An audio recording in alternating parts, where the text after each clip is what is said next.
देखिए, अगर आपकी वाइफ़ बिना किसी कारण के मायके जाकर बैठ गई हैं, कोई वैलिड रीज़न नहीं है और पत्नी ने आपका घर छोड़ दिया है, तो ऐसी अवस्था में आपको क्या करना चाहिए? आज इस वीडियो के माध्यम से मैं आपको यही जानकारी देने वाली हूँ। देखिए, बहुत सारे ऐसे मामले होते हैं जहाँ पर पति-पत्नी के बीच में मामूली-सी बात हो जाती है, लेकिन पत्नी एक बड़ा कदम उठा लेती है, वो अपने ससुराल का घर छोड़कर मायके जाकर बैठ जाती है। अब ऐसी अवस्था में पति को क्या करना चाहिए? देखिए, जब पत्नी मायके जाकर बैठती है, तो उसके बाद पति से ये कहा जाता है कि तुम्हारी पत्नी बहुत मामूली सी बात को लेकर मायके चली गई है, बिना तुम्हें बताए उसने ससुराल का घर छोड़ दिया है। तो ऐसी पत्नी से आप बात ना करो, वो स्वयं आपके पास वापस आएगी। ऐसे कुछ रिश्तेदार होते हैं जो पति को यही एडवाइस देते हैं, और जब काफ़ी लंबा समय हो जाता है तो उनसे वो यही कहते हैं कि आपको ऐसी पत्नी के साथ नहीं रहना है और आप तलाक के पेपर उन्हें भिजा दीजिए।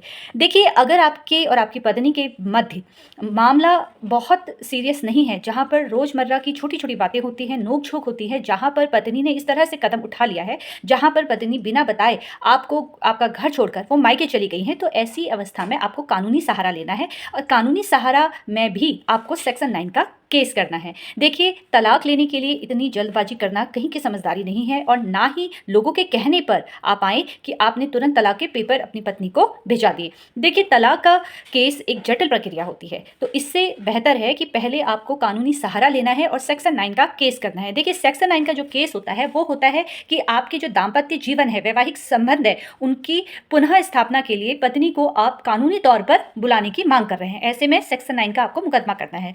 अब पत्नी के पास जब सेक्शन 9 का मुकदमा आता है, तो पत्नी आपको ये बताएगी कि वो आना चाहती है या नहीं आना चाहती है, या क्या कारण है जो वो नाराज़ होकर मायके में बैठी हुई है।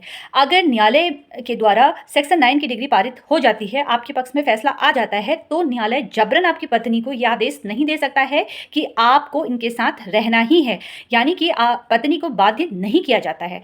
लेकिन सेक्शन 9 करने के कुछ फ़ायदे भी होते हैं।